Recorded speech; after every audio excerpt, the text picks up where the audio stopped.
Unsa man ka anak, manira imong kanon, unsa may espiritu anak. Wa ko'y gana, ma. Ngano man, gihilantan ka na may tambal diha pag tumaro niya. Wa man ko hilante, ma. Luya lang gyud. Unsa may kaya hinungdan anak. Mga to hinuunta ni Dr. Rene aron mag-check up ka. Ayaw ra, ma, uy. Okay ra lagi ko. Malabay ra ni. Ayaw kumpiyansa, basin maabdos ka. Ngi. Dili taon sa uy. Simbak ko.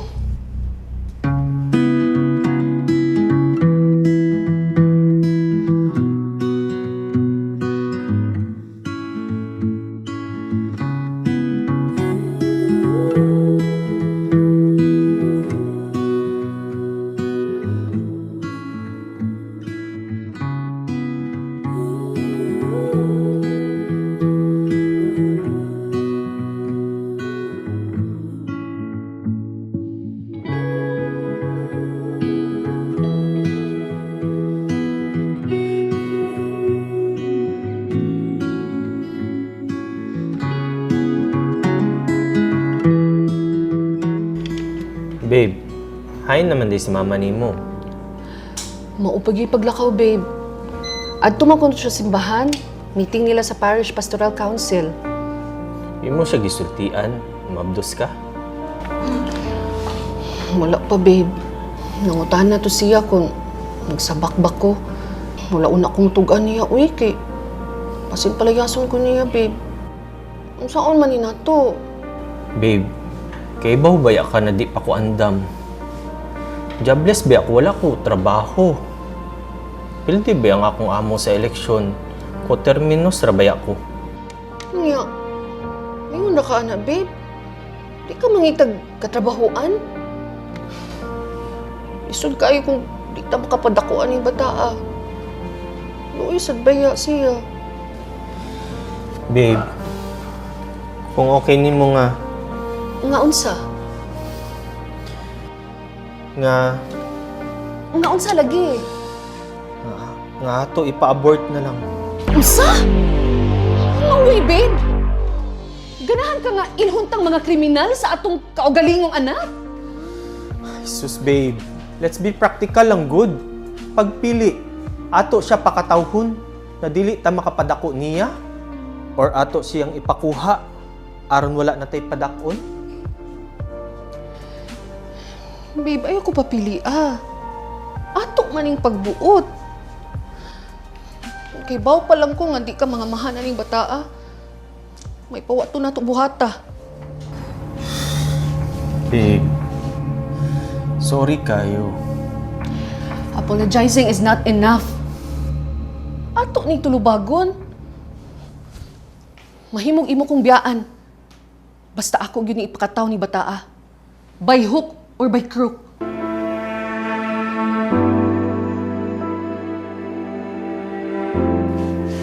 Unsa, biyaan ka niya?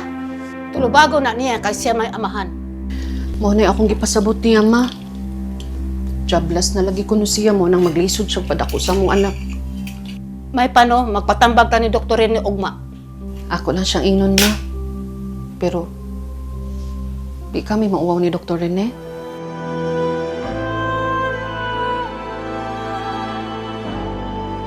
You don't have to worry. Relax lang. Kay mo na'y trabaho sa ka-doktor. Bahin sa unsa mo na imo problema ko, no? Mabdos ko, Dok. Almost 3 months na. Gusto inilakiha, Dok, ipabort ilang anak. Dako ming sopak, kay dako ka ng sala. Excuse me, dong. Tinood ang gisulti niya nga gusto niya ba-apabort ang bata sa imong girlfriend? Oh. Yes, Doc. Wala namang trabaho, Doc. Jobless na ko. Mabaw maginang rason na parts. Dili man na rason nga jobless ka and then you will resort to ipabort ang bata. You know, daghang kayong anggol anak nga angay hunaon sa sakalaki, di lang sa part sa babae. No? May tabo paguna kung dili na tungod sa inyong kasabutan. So, practically, sama sa gingon, sa inahan, sa imong girlfriend nga supak sila kay sa na sa gina kay naman asay kaunom nga sugo nga daw siya not kill. Kanang bata nga mag 3 months na bata na magina siya. And on the other side, tingali ikaw malibre ka sa imong side. Kay imong gi panalipdan ang imo ra gyud nga wa kay trabaho unsa ano ko pag-support niya. Pero timan-an nato nga sa side sa babae sus pagkadaghan sa side effect anang abortion.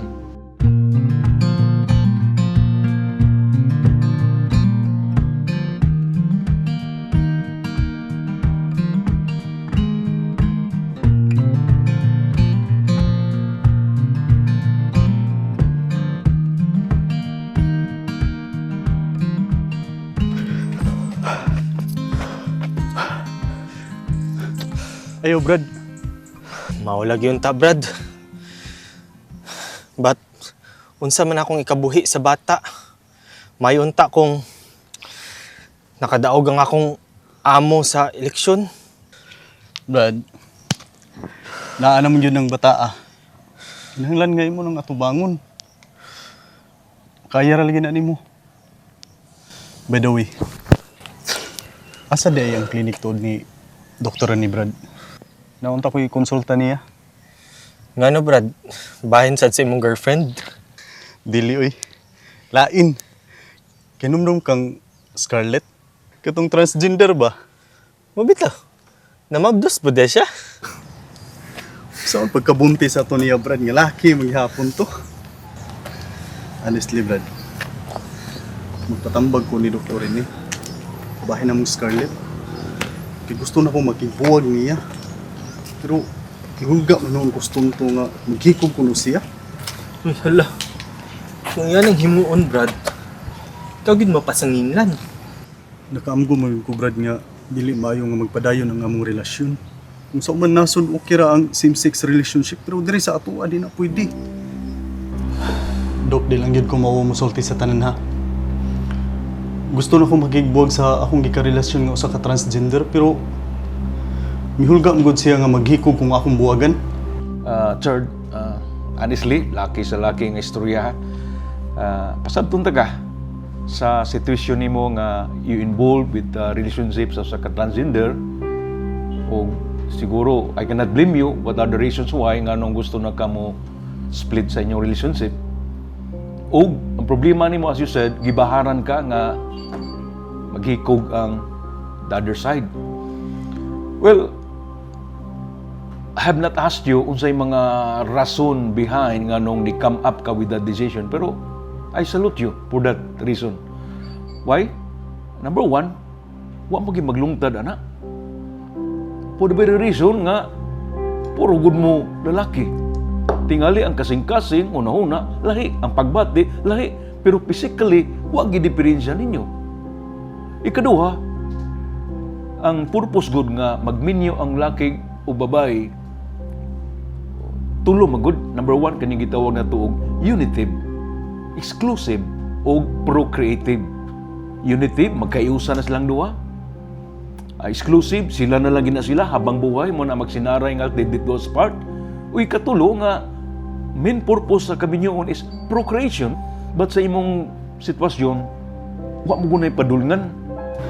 Dok, salamat kayo sa imong pagpasabot nako. Nakasabot nako.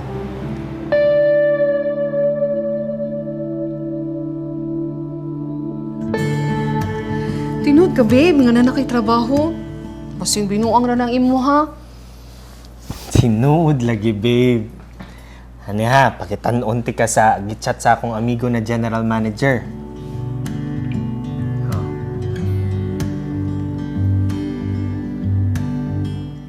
Wow! Congrats, babe! Gidungog yun sa Ginoo nga akong pag-ampo nga makakita kag trabaho. Aron, mapadako sa niya tong baby. Mao bitaw, babe. Everything is falling into the right place. Og nakaamgosab ko sa akong dakong sayop kaniadto. Tungod sa pagpasabot ni Dr. Rene, bahin sa kangilad sa abortion, ipaamgo jud ko sa ngalan sa akong pagkaamahan. Uy, sa ron, babe? Palihog kog open, babe.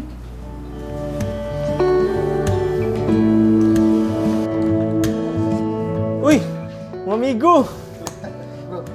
Musta? Dayon. Uy, Harps! Chard! Maayo kayo nakasuroy mo! Lingkod! Ano yung literi? Angay, iba man ni nga naadre ang among amigo. So mo tong nihapit na lang mi dire. Mao, napasuroy lagi mi diri Brad. Atay pa. Naara ba mi nadunggan nga mo yung balita? Ay, Brad, kamusta din mo ni Scarlett? Nakikistorya mo ni Dr. Rene? Brad, ako rin yan to sa klinik ni Dr. Rene. Kaya man siya ni Kuyog. Di ba, nihulga mo siya, Brad, na suicide kung inubuwagan? Ay, Jima ra magkuno to iya Brad. Labi na maglargahay siya sunod buwan sa Hawaii. So ato na siya mag-sit up sa iyang beauty parlor dito for good. Maayo ra kay ginaa siya dito. Actually, daghan mag mga Cebuano, mga Pilipina nga naa po dito. Nakakita mo sila mga good opportunity. Ug akong maingon pud nimo by Richard, ang pilion nimo sunod, babae. Kaya naa man siya tayo ginatawag nga, ang lalaki para ra gyud sa babae. Ang babae para ra pud sa lalaki. Chard, mo ni giingon nga, all's well, that ends well. Sakto rin yun. Nga akong gibugan si Scarlett. Kaya nag-uli naman ming lovely. Kaya hangtod karon, dalaga gyapon siya. Wow, congratulations! By the way, Brad, may plano mi ni Annabelle magpakasal before matao ang baby. May noon. That's good. Ug ikaw, ang best man, unya si Lovely, ang maid of honor. Tay pa. Nya ako, Ring bearer ka. unsa man tawo na sa aba ka diya? Bata ra man ay magbitbit ang ring bearer. Unsa tuon yung sa kuha? Bata. Basta, sure mo ha?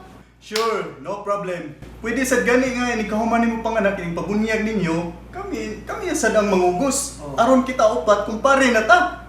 Layo pa to, uy. Upat pa kabuhan gikan karon. Oo. Bitaw, mo kilabra ba ng buwan? Hoy, dali na mo mga kanata! Uy, ayos mo paglakaw ka kay nagluto si Mama og humba, crispy pata, pansit, bami, daghan kay tanan. This calls for a celebration. Pakas gid ni. Bakal si Day. Gutom na.